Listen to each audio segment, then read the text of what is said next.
Conforme hemos recorrido todo este tiempo en nuestra serie de estudios sobre la iglesia, hemos visto que Dios es el Señor de su iglesia, que Él la gobierna. La iglesia es su diseño, es parte de su plan. Hemos explorado la identidad, el propósito, la misión y la vida de la iglesia según el corazón de Dios y a través de su palabra. Hemos redescubierto que la iglesia no es solo un lugar o una institución, sino nosotros mismos llamados a ser el cuerpo de Cristo en el mundo. Y aunque hoy concluimos este estudio, no cerramos lo que Dios ha comenzado en nuestros corazones. Nos llevamos verdades profundas, enseñanzas que son un llamado que requiere una respuesta, como la de Isaías clamando, heme aquí, envíame a mí, en Isaías 6:8.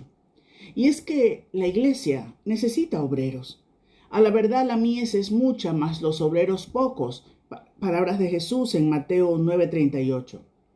Por tanto, Él dijo, por tanto, id y haced discípulos a todas las naciones, bautizándolos en el nombre del Padre y del Hijo y del Espíritu Santo, enseñándoles que guarden todas las cosas que os he enseñado, y he aquí, yo estoy con vosotros todos los días, hasta el fin del mundo. Amén. Mateo 28:19. Fíjese lo que dice Jesús, guardando todas las cosas que os he mandado. Esta es la fórmula correcta que hace e identifica a un discípulo de Cristo. ¿Es usted un discípulo de Cristo? La característica de un discípulo genuino es que es como su Señor. Tiene el carácter de Cristo. Por eso Hechos 11:26 dice que el pueblo comenzó a llamar cristianos a los creyentes, porque el pueblo cristiano evidenciaba las marcas de una vida como obreros de Cristo. Eran pequeños Cristos manifestando la semejanza de su Señor. Cristo imprime marcas en el corazón de sus discípulos a través de su Santo Espíritu que se vuelven evidentes al mundo.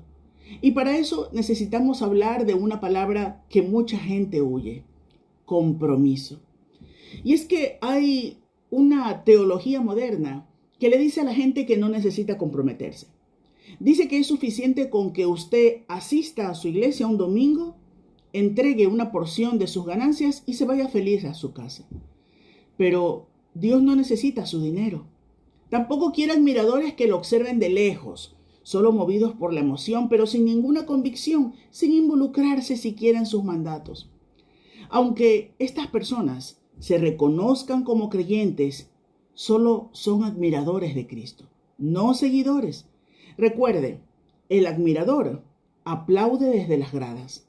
El seguidor va por el camino. No solo transita por él, lo hace suyo y va dejando la semilla del Señor en su paso. Prepararse en el estudio de su palabra, tener vida de oración, congregarse, obedecer sus enseñanzas no es opcional. En muchas iglesias hoy en día hay personas que, aunque asisten regularmente, rehúsan involucrarse en la obra del Señor. No quieren servir, no quieren ser discipulados, no se comprometen y huyen de todo lo que implique esfuerzo o sacrificio. Y esta actitud no es nueva. La Biblia tiene algunos ejemplos de personas que intentaron evadir el llamado de Dios y terminaron sufriendo las consecuencias. Pero también encontramos en las Escrituras historias de un pueblo obediente, de un pueblo comprometido, de un pueblo que ama y sirve al Señor. Historias de hombres y mujeres que le dieron la espalda a su vida anterior y anhelando vivir una vida nueva, decidieron seguir a Cristo sin mirar atrás. Personas cuyos frutos mostraban a Cristo, como Timoteo, el amado discípulo de quien Pablo se expresaba así: Timoteo, hijo espiritual, amado y fiel en el Señor, 1 Corintios 4:17. Timoteo, verdadero hijo en la fe, 1 Timoteo 1:2. Timoteo, mi amado hijo, 2 Timoteo 1:2.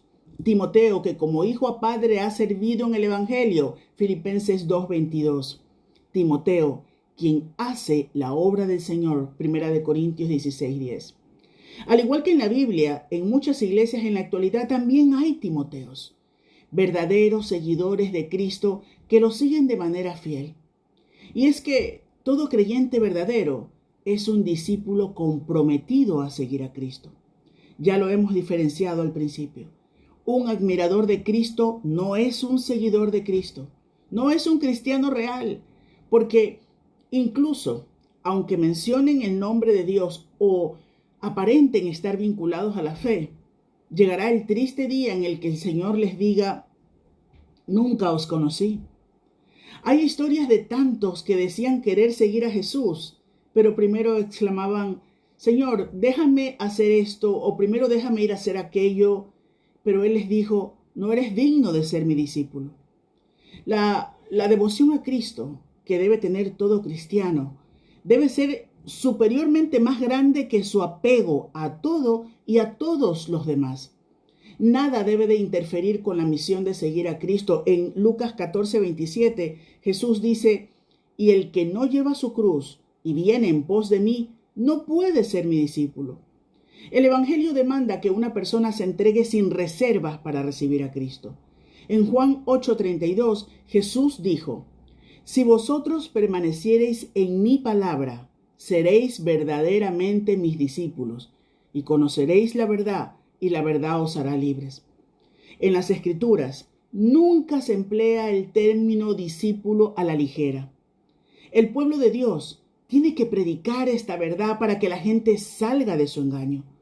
No podemos disfrazar el error predicando una teología light que permite a la gente involucrarse lo suficiente que no les cause incomodidad.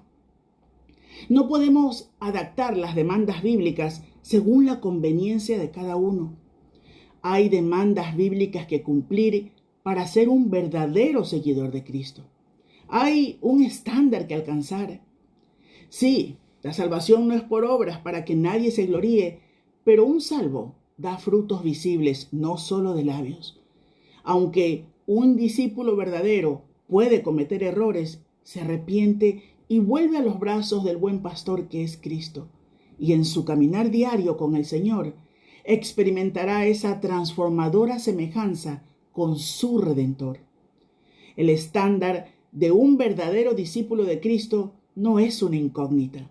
Ha sido revelado en las Escrituras y el Señor, en su gracia, quiere que usted sea partícipe de ella. ¿Es usted un admirador de Cristo o un seguidor? A continuación, un importante mensaje sobre el verdadero modelo de un discípulo de Cristo. Permanezca con nosotros y al final recuerde compartir este programa. Podemos pensar que nadie despertaba tanto afecto a la hora de hablar de esta persona en el apóstol Pablo como era Timoteo.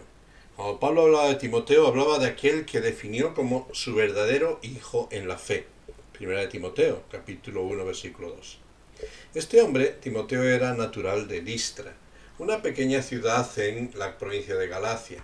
Una población pequeña, pero que tenía su importancia en que marcaba la frontera con los pueblos bárbaros que rodeaban toda esta tierra. Fue en el primer viaje misionero de Pablo y Bernabé que llegaron hasta allí. Entonces, en ese tiempo no se nos habla de Timoteo en el relato, pero sí posiblemente en este momento, tanto Eunice, madre de Timoteo, como Loida, su abuela, escucharon el mensaje del Evangelio y llegaron a aceptar al Señor Jesucristo como su Señor y Salvador. Y posiblemente Pablo se había alojado en casa de estas personas. Fue en aquella primera visita, con un Timoteo quizás aún muy joven, que la fe cristiana arraigó en aquel hogar, y Pablo terminó convirtiéndose en un referente de la fe para toda aquella familia. Ya en el segundo viaje de misionero de Pablo, pasando otra vez por Listra, es cuando empieza la vida realmente para Timoteo, tal como nos relata Hechos capítulo 16. Aunque era joven, había llegado a ser un referente dentro de la iglesia y todo el mundo le conocía allí en Listra. Había encanto, había entusiasmo en este joven por las cosas espirituales y toda la congregación hablaba de él como un referente de la fe. Pablo vio en él también el hombre ideal para acompañarle como joven y entrenarle para el futuro desempeño misioneros. Timoteo era hijo de un matrimonio mixto, podemos decir así. Su madre era judía, su padre griego. Su madre era una judía que había entendido y aceptado el Evangelio. Su padre, como veremos un momento, no. En este hogar y en este ambiente, Pablo cogió a este joven para acompañarle y tomó una decisión. A pesar de que Pablo no era esclavo de la ley, decidió circuncidar al joven Timoteo. No porque viese en la circuncisión una virtud especial, sino porque para que Timoteo no tuviese trabas en su trato entre los judíos de cara al futuro, que no hubiese un juicio inicial que le frenase, y así poder aumentar su utilidad como evangelista en medio de la iglesia. De ahí en adelante, desde este momento, Timoteo empieza a ser un compañero constante, fiel, verdadero, genuino para el apóstol Pablo. Le deja en Berea, junto con Silas, mientras Pablo tiene que huir de esta ciudad. Más tarde se va a reunir con él en Atenas. Fue enviado a Macedonia como mensajero. Estaba con Pablo en Corinto cuando Pablo escribe sus cartas a los romanos. Fue a Corinto a visitar aquella iglesia cuando estaba en medio de sus conflictos con las misivas del apóstol Pablo. Fue a Timoteo, a quien envió Pablo para ver cómo estaban las cosas en Tesalónica, con sus cartas. También estaba con Pablo cuando escribió las cartas a estas iglesias. Estaba con Pablo en la cárcel escribiendo a los filipenses. Estaba con Pablo escribiendo a las iglesias de Colosas y también la carta a Filemón.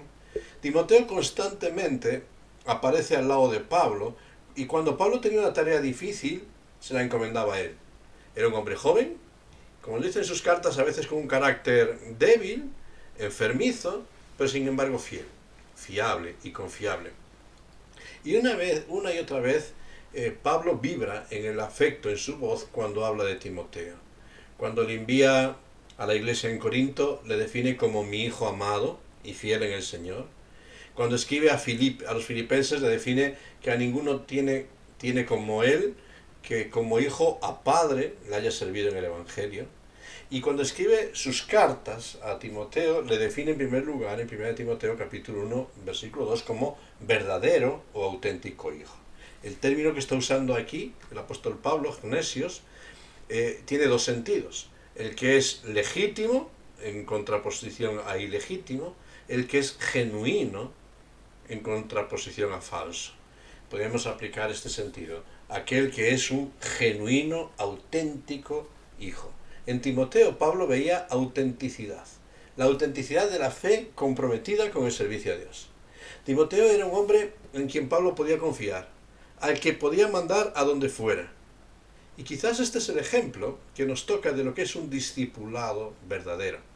Un ejemplo de cómo se debe servir a Dios, con fidelidad, con constancia. Y Cristo, la iglesia de Cristo, necesita siervos así.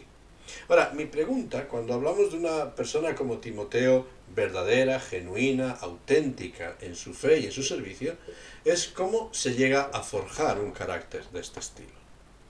Y cuando seguimos la trayectoria de Timoteo, creo que es de justicia resaltar la labor del hogar. Desde luego que Pablo va a instruirle, va a formarle teológicamente para enfrentar muchos de los dilemas que tenía que enfrentar en el camino. Pero constantemente en sus epístolas Pablo hace referencia al hogar en el cual Timoteo se crió. Segunda de Timoteo, capítulo 1, versículo 5, dice el apóstol Pablo, trayendo a la memoria la fe no fingida que hay en ti, la cual habitó primero en tu abuela Loida, en tu madre Eunice, y estoy seguro que en ti también. Poco después, en esta misma carta, 2 de Timoteo, capítulo 3, versículos 14 y 15, le vuelve a decir el apóstol, tú persiste en lo que has aprendido y te persuadiste, sabiendo de quién has aprendido, y que desde la niñez has sabido las sagradas escrituras, las cuales te pueden hacer sabio para salvación, que es en Cristo Jesús. El referente del hogar es el referente sobre el cual se desarrolla el carácter, los valores y la capacidad para la vida. Desde luego que a lo largo de la historia, esta célula de desarrollo social ha sido atacada, desvirtuada, dañada, que en muchas ocasiones llegamos a nuestra generación con una gran carencia de referentes familiares. Se han degradado los valores de las nuevas generaciones porque se han degradado los referentes y modelos que imitar. Es en el hogar donde la autoridad, el respeto, el orden, la disciplina que han de acompañar en el desarrollo de la vida, se han de manifestar y entrenar. Por eso quisiera destacar solamente 3 ideas muy sencillas de este hogar en el cual creció Timoteo, ese hogar que forjó un verdadero discípulo y siervo, esperando que sean de utilidad también para nuestra historia en el presente y que nos ayuden a desarrollar un hogar diferente. Y quizás la primera idea no es una idea positiva, cuando vemos el hogar en el que se crió Timoteo, pero nos hace entender que incluso las dificultades que vamos a encontrar en la vida no son un obstáculo para el impacto que podemos desarrollar. Y es que el hogar de Timoteo era un hogar disonante. ¿Qué quiero decir con esto? No todos estaban en la misma sintonía. En muchas ocasiones podemos sentir que nuestros hogares carecen de ciertos recursos para ofrecer lo mejor para el desarrollo de los hijos. Las presiones de los tiempos, las urgencias laborales, la falta de tiempo, la falta de un mismo sentir, los conflictos en el matrimonio, hacen que a veces el ambiente familiar se torne inestable. Sobre todo, el conflicto surge cuando las voces que influencian a los niños en el hogar son voces disonantes, voces que discrepan o que no son coherentes. Estas voces hacen caer muchas veces en la amargura, en la inseguridad en el corazón de aquellos que nos tienen como referentes, de aquellos que están en los años de forja de su carácter. ¿Sabes? En el hogar en el que crece Timoteo, esta disonancia se hace evidente. Su abuela y su madre, como acabamos de mencionar, eran de origen judío, habían escuchado el Evangelio por boca de Pablo y se habían entregado genuinamente a la fe. Sin embargo, cuando leemos Hechos 16, versículo 1, en el relato de este hogar, después de hablar de la madre y abuela judías conversas al cristianismo, que habían conocido el cristianismo, hay un pero. El apóstol Pablo añade un pero muy enfático, que nos dice, no todo era idílico, no todo era perfecto en su hogar, no todo estaba en la misma sintonía. Su padre era griego. Esta expresión que está utilizando Lucas en Hechos describe la realidad de un hogar donde hay discrepancias. Su padre obviamente no estaba interesado para nada en el mensaje del Evangelio. Para él no significaba nada, para él no hablaba de nada. Entonces, ¿cómo criar un discípulo cuando los valores de la familia no están firmes en unos valores a transmitir? La infancia, la adolescencia, la juventud de Timoteo no sería fácil en medio de un mundo lleno de mensajes contrapuestos y teniendo que definirse de cara al futuro. Por eso, el ambiente no es idílico. Todo hogar tiene muchas disonancias. No existe el hogar perfecto. No existe el lugar perfecto para desarrollar valores. Pero los obstáculos, las disonancias que se pueden encontrar en cada familia no son un óbice para desarrollar carácter genuino. Porque el hogar de Timoteo, aunque tenía todas estas disonancias, era un hogar con referentes, con modelos. Segunda de Timoteo, capítulo 1, versículo 5, cuando habla de la fe que había en la vida de Timoteo, usa esta expresión el apóstol que me llama la atención. Esta fe habitó primero. Habitó primero. Esta imagen impacta mucho en la vida de Timoteo. La fe que habitó primero en la vida de su abuela y de su madre. Porque uno no puede impactar con aquello con lo cual no ha sido impactado. Uno no puede transmitir aquello que no tiene atesorado en su propio corazón. Posiblemente fue en el primer viaje de Pablo a Timoteo, de Pablo a Listra, que estas mujeres entendieron el Evangelio.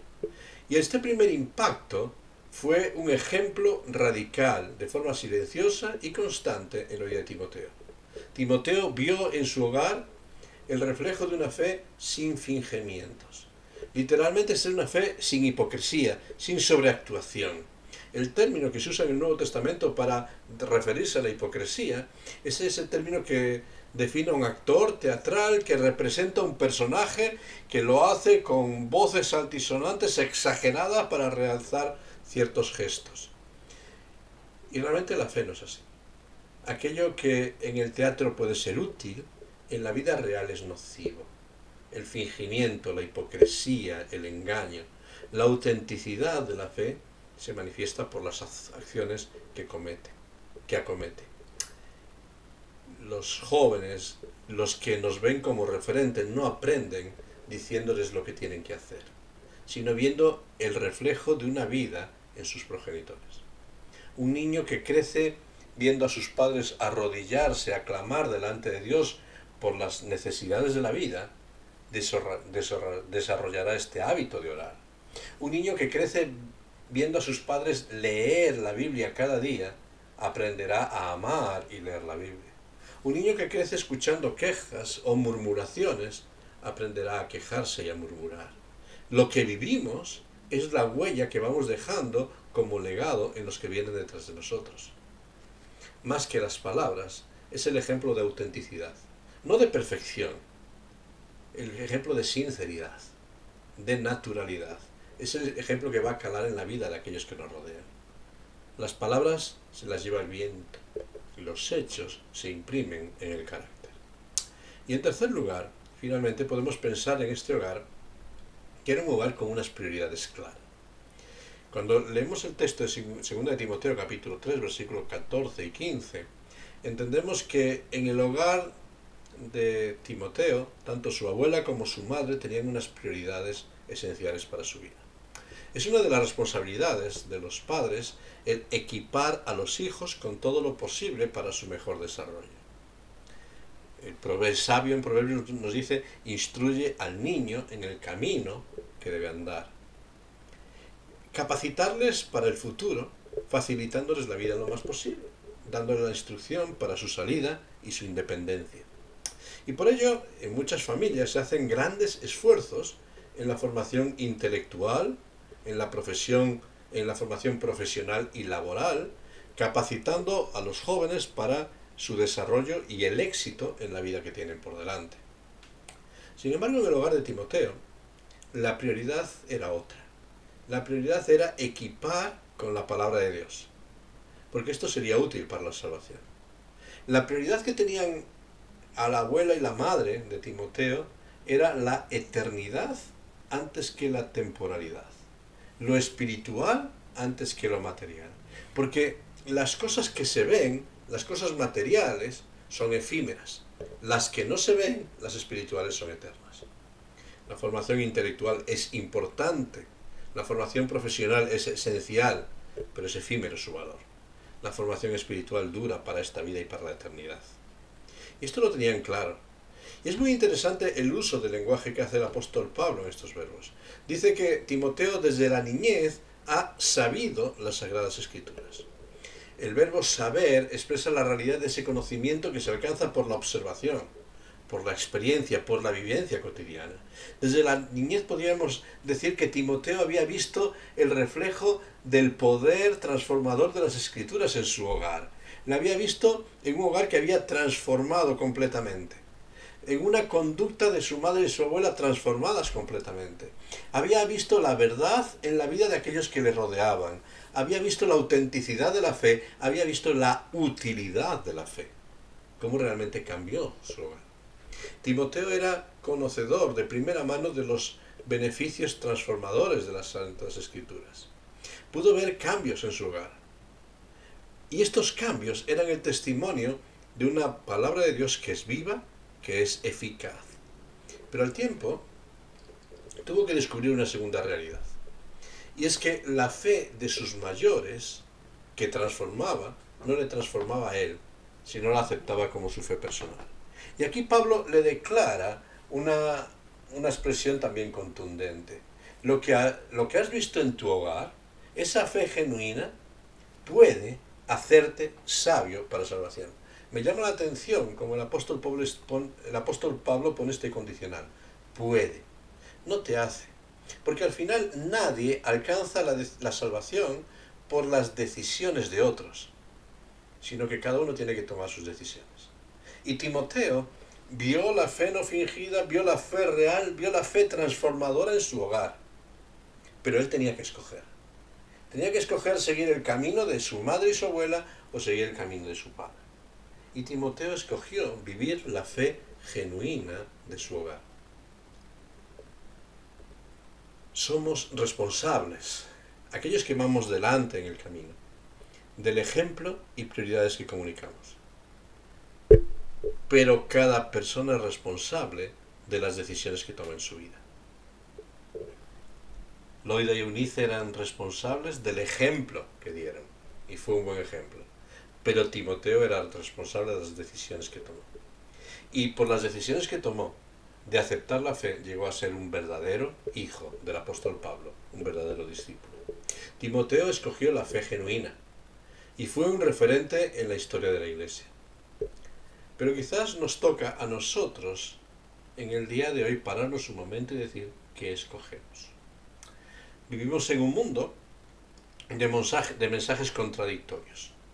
Mensajes que nos llaman a seguir a Dios y sus beneficios, mensajes que nos llevan a seguir nuestros valores, nuestros principios, nuestras capacidades. Mensajes que nos enseñan a depender de Dios, mensajes que nos enseñan a depender de nosotros mismos. Mensajes que nos dicen, sin Dios no puedes, mensajes que nos dicen, tú puedes todo por ti mismo. Y tenemos que escoger. Tenemos que escoger la fe, la dependencia constante de Dios o la independencia en nuestros propios recursos. Tenemos que escoger a qué damos la prioridad, si a lo material o a lo espiritual. ¿A qué le dedicamos la prioridad de nuestro tiempo?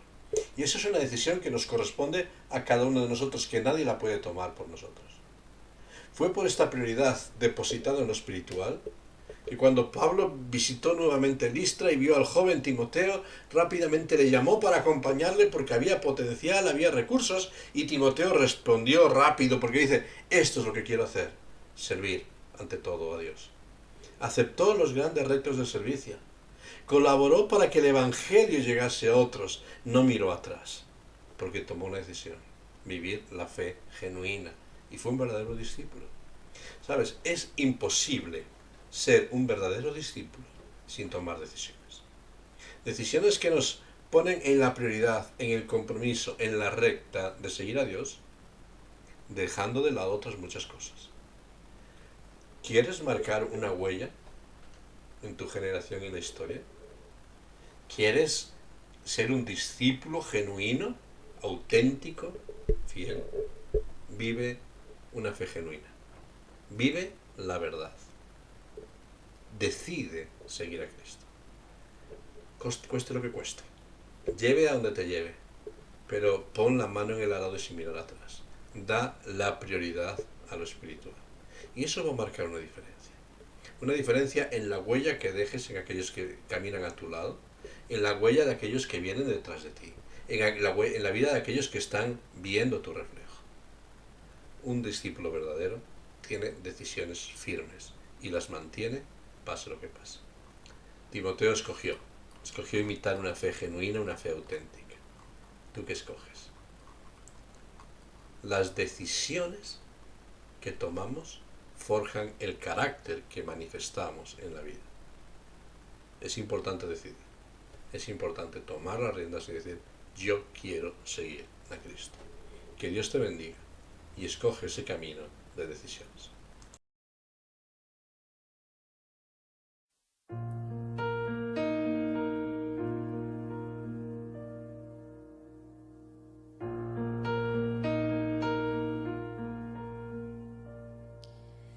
Prepara, oh Dios, mi corazón para recibir.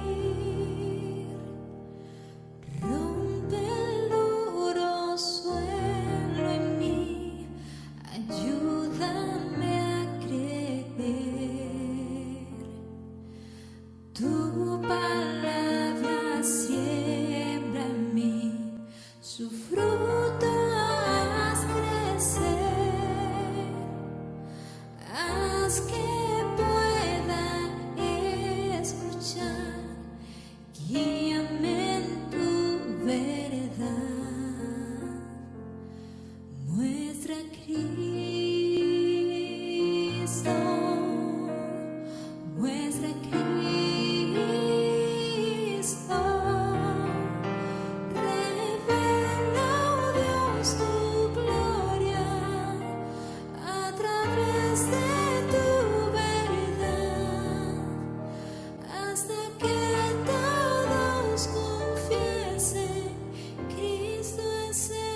Dios, ¿dónde más iré? Tienes palabras de vida eterna. ¿Dónde más iré, Dios? ¿Dónde más iré? Tienes palabras de vida eterna.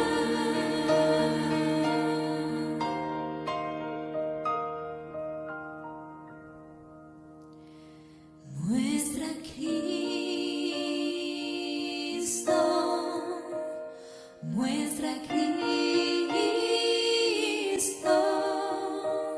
muestra a Cristo,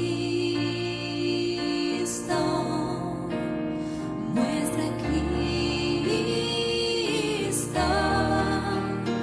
Revela, oh Dios, tu gloria a través de tu verdad, hasta que todos confiesen: Cristo es Señor.